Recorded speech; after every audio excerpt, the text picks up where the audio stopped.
Olá pessoal, vamos continuar a parte 12 do Phaedon, onde ele está detalhando o conceito de reminiscência. Então eu parei quando dizia o seguinte: mas em tal caso, é dos sentidos que nos devem chegar à noção de que todas as igualdades sensíveis tendem para a igualdade em si mesma, mas sem o conseguirem inteiramente, não é o que afirmamos?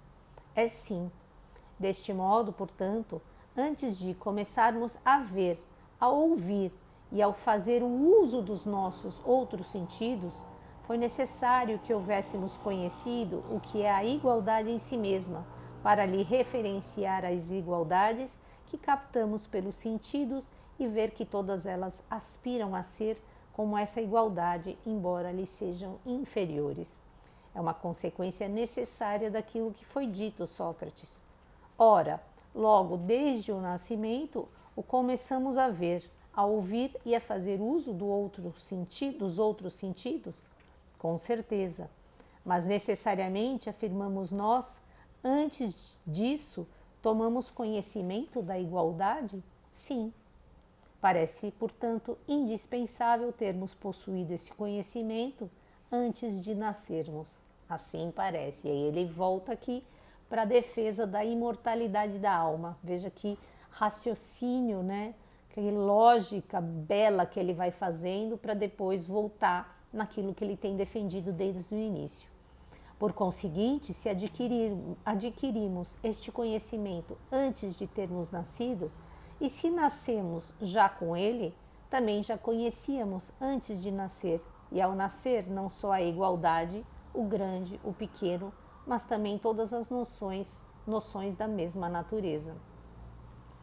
De fato, o que agora dizemos aplica-se tanto à igualdade como ao belo em si, ao bom em si, ao justo, ao santo, e volto a repetir, a tudo que nós marcamos com o selo do absoluto, quer nas perguntas, quer nas respostas, que a discussão sucinta, de modo que se torna necessário havermos tomado conhecimento de todas essas noções antes do nosso nascimento. É verdade.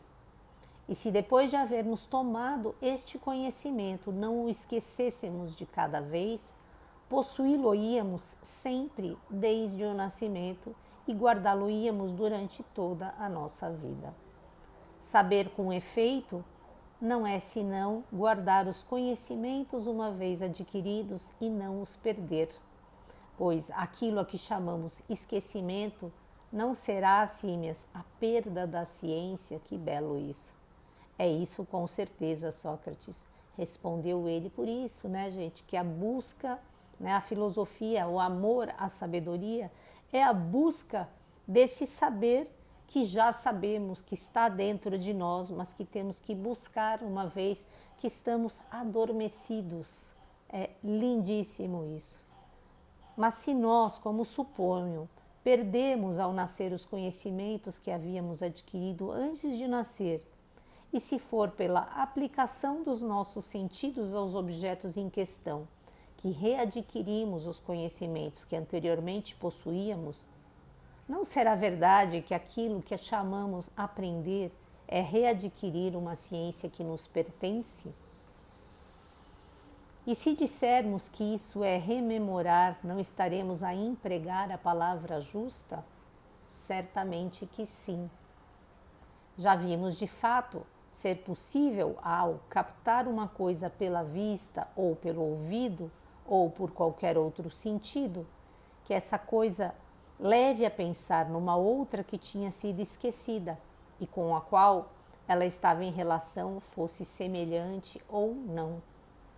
Portanto, repito, de duas coisas uma: ou nós nascemos com o conhecimento das realidades em si e o conservamos ao longo de toda a vida, tanto quanto durarmos, ou aqueles de quem dizemos que aprendem não fazem mais do que recordar-se a ciência. Recordar-se e a ciência é uma reminiscência. Isso está perfeitamente certo, Sócrates.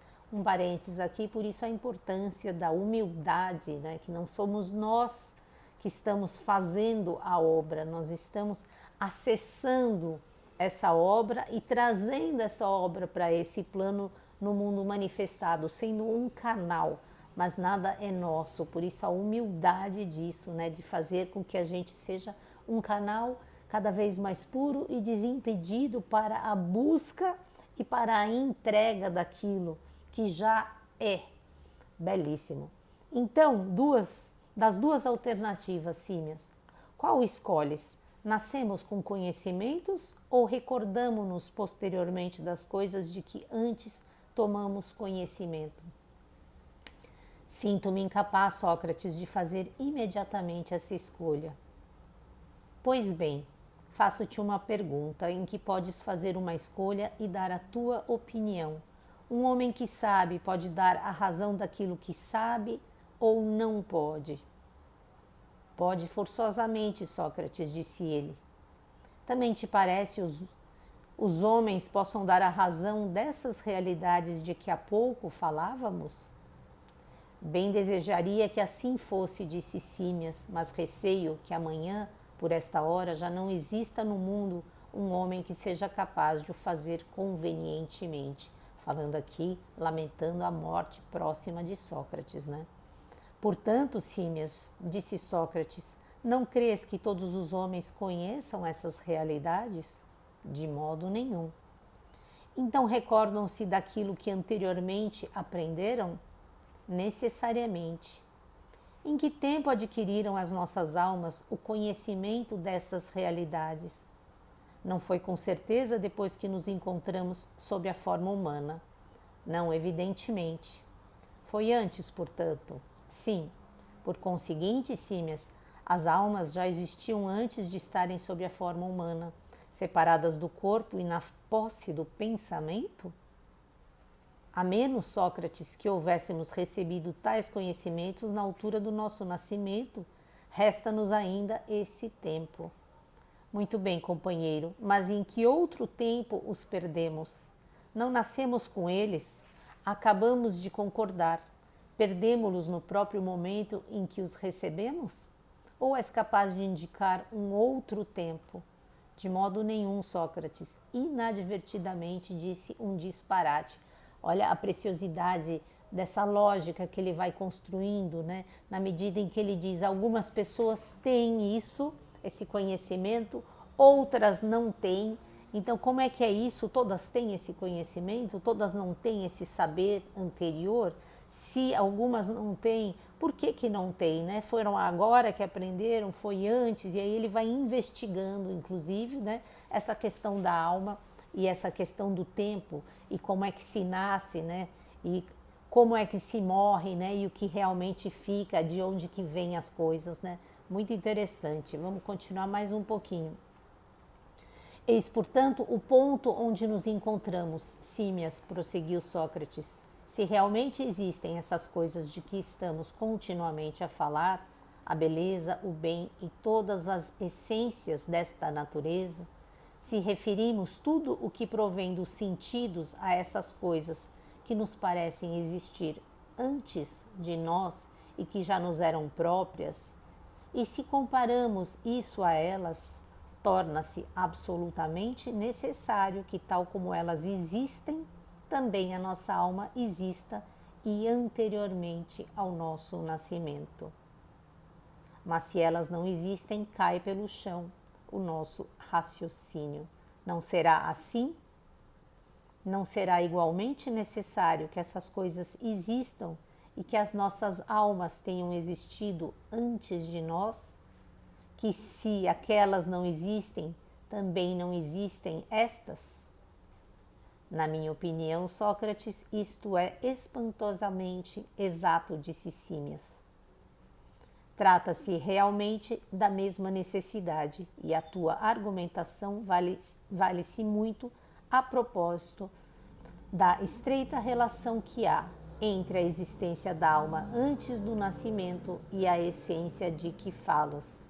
De fato, não vejo outra coisa mais clara do que esta. A beleza, o bem e todas as outras coisas da mesma natureza de que há pouco falavas existem com uma existência tão real quanto é possível. Da minha parte, estou satisfeito com a demonstração. Vou parar por aqui. Maravilhoso esse texto, gente. Beijo para vocês e até amanhã. Desculpa aqui os meus comentários de maravilhoso, porque realmente é difícil eu não me colocar aqui diante de uma lógica tão maravilhosa. Beijos para vocês. Até amanhã.